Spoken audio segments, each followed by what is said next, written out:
अध्यक्ष जी, यहाँ गुटबाजी दिख रही क्लियर कट। एक ग्रुप जो है सड़क में है, एक ग्रुप अंदर में है। नेता प्रतिपक्ष के बाजू वाले लोग सड़क में हो, नेता प्रतिपक्ष जी अंदर में है। ऐसा सरेआम गुटबाजी और किसी दल में अपन ने नहीं देखा।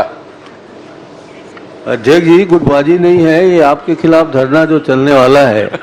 आधे को हमने सड़क में छोड़ दिया, आधा सदन में है। यहाँ गुटबाजी कोई नहीं है। श्रीमती अनिला भेड़िया जी। माननीय अध्यक्ष महोदय जी, मैं पूरे प्रदेश की जानकारी चाहिए थी, परंतु क्वेश्चन को तब्दील कर दिया गया है और खाली जिला का यहाँ जानकारी मिला है। तो मैं अब जो जिला के जानकारी दिए हैं उसमें भी जो 106 कुल जो महिला, बच्चों और बालकों की गुमशुदगी में 106 प्रकरण अभी भी लंबित है। तो वो कब के प्रकरण है और अभी तक इसमें क्या कार्रवाई किया गया? माननीय अध्यक्ष महोदय, प्रश्न का समय ही 2022, 23, 24 और अभी जुलाई 2024 में 30 जून तक ऐसा पूछा गया था।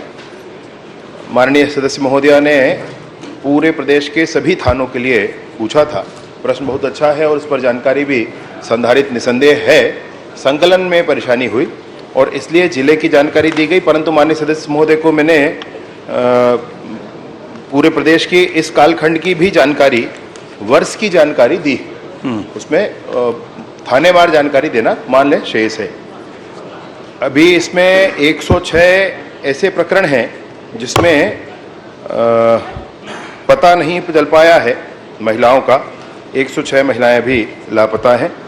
तो ये प्रारंभ से लेकर के इस पूरे कालखंड की 2022 में, 2023 में और इस समय 2024 में, तो 2024 तक के कुल ये स्थिति है जिसमें 33 अभी इस समय की हैं और शेष पुराने समय की हैं। खैर कभी की हो उसमें खोजबीन आवश्यक है।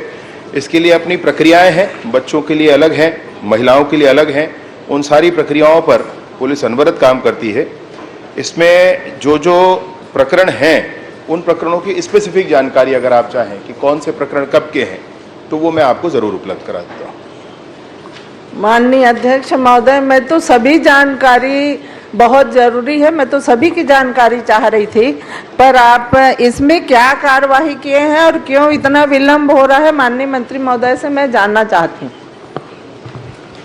विलंब मतलब प्रारंभिक तौर पर आप देखेंगे तो 716 महिलाएं लापता हुई थीं, जिसमें 610 महिलाएं उनको वापस खोजा गया है। ऐसे ही बच्चों की स्थिति में 164 बच्चे नाबालिग वो गायब हुए थे, जिसमें से 151 को खोजा गया है, वो 92% है। महिलाओं की जो प्राप्त हुई हैं, जो मिली हैं, वो 85% है। इसके बाद इसमें प्रेस में विज्ञप्ति देना, अगर बच्चे हैं तो ट्रैक द मिसिंग चाइल्ड ऐसा वेबसाइट है, उस पर करना। राज्य स्तर पर और जिला स्तर पर एंटी ह्यूमन ट्रैफिकिंग यूनिट ये बताना, इस पर काम करना। इन सारी प्रक्रियाओं के माध्यम से ऑपरेशन मुस्कान सुप्रीम कोर्ट के ऑर्डर से जो प्रारंभ हुआ है, उस ऑपरेशन मुस्कान के थ्रू भी बच्चों के साल में 2 बार विशेष अभियान चलाकर भी उनकी प्राप्ति की कोशिश करते हैं और इसकी अपनी पुनर्वास योजनाएं हैं। तो इन सारे माध्यमों से महिलाएं या बच्चे जो भी लापता हैं उनकी खोज लगातार। माननीय अध्यक्ष महोदय, मैं तो बस यही जानकारी चाहिए थी कि ये विलम्ब क्यों हो रहा है, क्योंकि आपके इतने साइबर सेल है, आपके महिला सेल है, आपके पूरे आप कह रहे हैं कि प्रचार प्रसार भी करा रहे हैं, उसके बाद भी इतने पूरे प्रदेश में ये अपराध बढ़ते जा रहा है। चाहे बच्चों की बात हो, चाहे महिलाओं की बात हो, तो इसमें आपने जैसे कई बार ये भी सुनने को मिला है कि कई दलालों के माध्यम से या कई ठेकेदारों के माध्यम से बच्चों और महिलाओं को बाहर के राज्य में भेजे गए हैं। तो आप ये बता दीजिए कि ऐसे दलालों और ठेकेदारों के ऊपर आपने क्या कार्रवाई की और कितने लोगों के ऊपर कार्रवाई की? जिनके माध्यम से इस तरीके के ह्यूमन ट्रैफिकिंग का विषय आता है, उसके कार्यवाही की अपनी प्रक्रिया है, उसका एसओपी भी जारी है, उसके आधार पर कार्यवाही होती है। अभी आप मुझे संख्यात्मक कहेंगे कि अभी अपने कितनी कार्यवाही की, तो ये बताना पाना अभी तुरंत में मुश्किल है। मैं आपको जरूर इसकी जानकारी उपलब्ध कराऊंगा। नहीं सर, जब क्वेश्चन लगता है तो ऐसा आपके अधिकारी लोग को तैयारी करना चाहिए, और आप बोल रहे हैं यहाँ बताना अभी संभव नहीं है, तो कम से कम आप प्रदेश का नहीं बता पा रहे हैं तो जिला का ही बता देते कि ऐसा हमारे जिला में कोई सक्रिय है क्या, ऐसे दलाल या ठेकेदार जो बाहर के प्रदेशों में लेके लड़कों को, लड़कियों को, महिलाओं को इस तरह के कृत्य कर रहे हैं। इसके बारे में आप जानकारी दीजिए। जो बाहर ले जाने वाली संस्थाएं हैं उनके लिए एक प्रक्रिया है जिसके अंतर्गत वो एसडीएम के माध्यम से पंजीकृत संस्थाएं ही अपने कॉशन मनी जमा करके ही ले जाती हैं। अन्य जो भी लोग हैं अगर ऐसा करते हैं तो वो गुनहगार हैं, वो ऐसा नहीं कर सकते। इन प्रक्रियाओं में जो कार्यवाही हुई है उससे मैं निसंदेह आपको अवगत कराऊंगा। आखिरी प्रश्न करिए एक और। माननीय अध्यक्ष महोदय, अभी तक ऐसा जिला में कोई कार्रवाई नहीं हो रहे हैं, आपके अधिकारी निष्क्रिय हैं और कानून व्यवस्था लचर होते जा रही है। इससे बहुत ध्यान देने की आवश्यकता है। माननीय अध्यक्ष महोदय, मैं मंत्री महोदय से यही चाहूंगी कि पूरे जिला में हो या प्रदेश में हो, इस तरह के दलाल और ठेकेदार सक्रिय हैं, उनके ऊपर कार्रवाई हो। ये मैं आपके माध्यम से माननीय मंत्री महोदय से कहना चाहूँगी। जी जी, माननीय अध्यक्ष महोदय, काफी गंभीर विषय है, चिंता कर लेंगे आप। जी माननीय रोहित जी, रोहित साहू। माननीय अध्यक्ष महोदय, मेरा प्रश्न पंचायत एवं ग्रामीण विकास का है।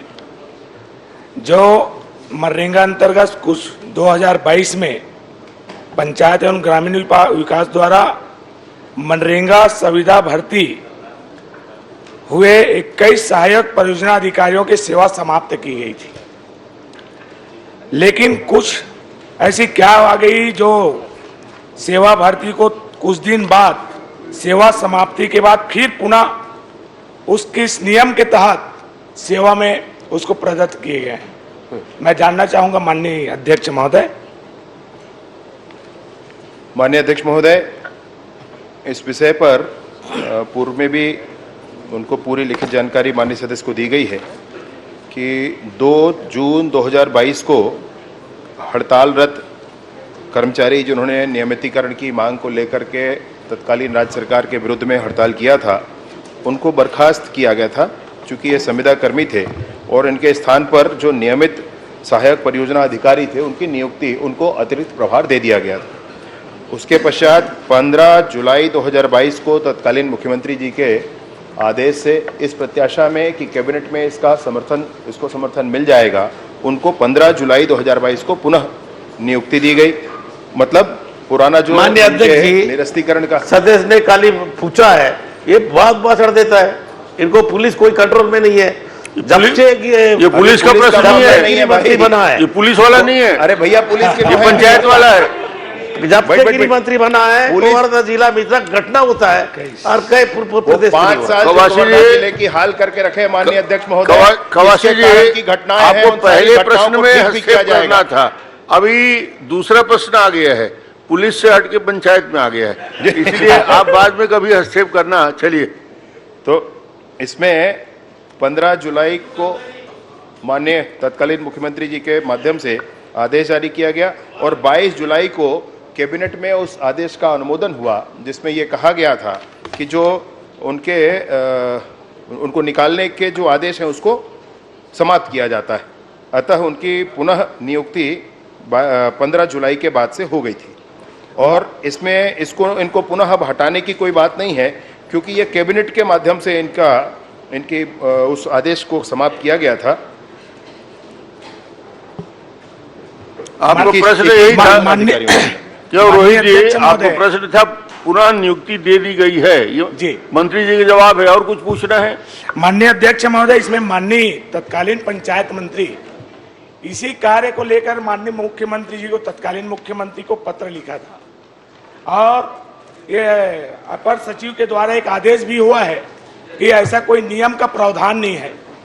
और इसमें माननीय तत्कालीन पंचायत मंत्री जी साफ शब्द में दिए हैं इसमें माननीय मुख्यमंत्री जी को कि उसी पद पर पुनः रखा जाना सर्वथा अनुचित है और भविष्य में और कोई भी घटना घट सकती है।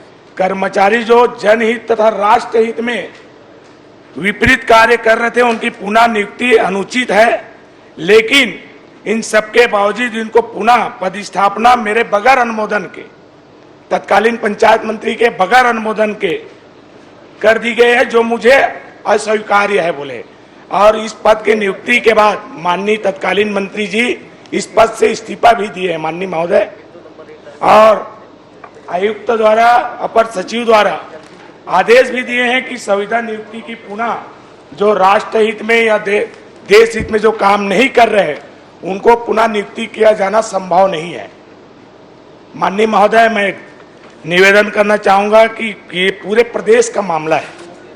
प्रदेश के पूरे मनरेगा विभाग जो जिले में सहायक परियोजना अधिकारी के रूप में बैठते हैं, जिसकी नियुक्ति में न तो कोई निविदा हुई है। आप प्रश्न करिए ना, क्या जानना चाहते हैं, प्रश्न करिए मंत्री जी। मैं माननीय महोदय इसमें पुनः इन सभी 21 जो सहायक परियोजना अधिकारी के ऊपर जांच करा के कार्रवाई है, उसको पद से नियुक्त जो हुआ है चलिए बता दीजिए, निरस्त किया जाए, यही मांग कर रहा हूं। आपका आ गया प्रश्न, बता देंगे। ये पुराने माननीय अध्यक्ष महोदय, पुराने पंचायत मंत्री जी और पुराने मुख्यमंत्री जी के संदर्भ में बात है और पुराने मुख्यमंत्री जी ने एक विशेष आदेश करके और